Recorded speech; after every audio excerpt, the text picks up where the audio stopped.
Bwana, leo katika VAR nimekusogezea mechi yenye utata zaidi kuwahi kuishuhudia tangu nianze kufuatilia soka.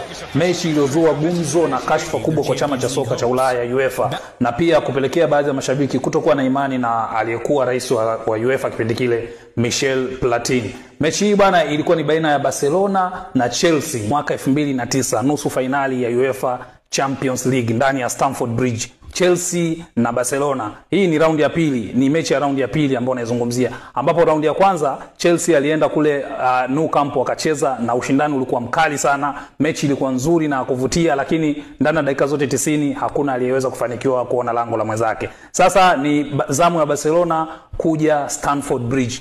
Na refa wa mchezo huu bana alikuwa bwana mmoja anaitwa Tom Ovebo. Tom Ovebo alifanya kitendo cha kikatili sana siku zile. Aliwaumiza mashabiki wa Chelsea mioyo yao.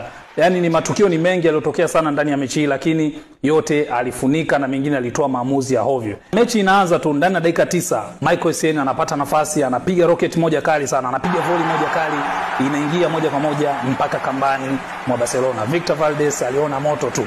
Essien anawatanguliza Chelsea kwa goli moja. Watu wote wakajua leo Barcelona kuisha habari yake. Barcelona leo kapatikana. Dakika ya mwanzo, dakika 9 tu Essien anatupia goli na Chelsea wanaongoza. Mechi ikaendelea mpaka karibia mwisho mwa kipindi cha kwanza. Barcelona wameng'ang'ana, wamefurukuta kina Yaya Toure, lakini wapi?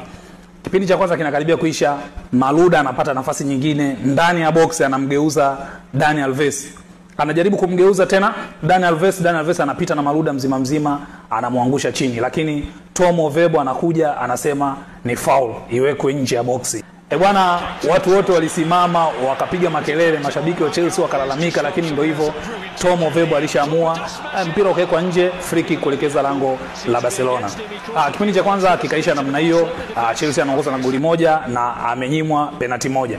Kipindi cha pili kinaanza, dakika za mwanzo tu Didier Drogba anapata nafasi nyingine, ni yeye, Eric Abidal na kipa. Lakini wakati Didier Drogba anaingia kwenye box, anataka kujaribu kushuti, Eric Abidal akaja akamvuta Didier Drogba akamwangusha chini.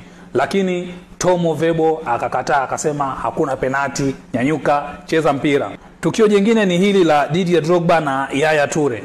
Naona Didier Drogba na Yaya Toure wanashindana nguvu hapa nje ya box, wanashindana nguvu mpaka Didier Drogba anapata nafasi ya kuingia ndani ya box. Lakini Didier Drogba anaingia na mpira ndani ya box, wakati anaingia tu na mpira, Yaya Toure anakuja anampiga kwa nyuma na kumwangusha. Lakini Tom Ovebo, just imagine, hii pia akaikataa, akasema ni soft touch na hakuna penalti, endelea na mpira. Wakati huo wote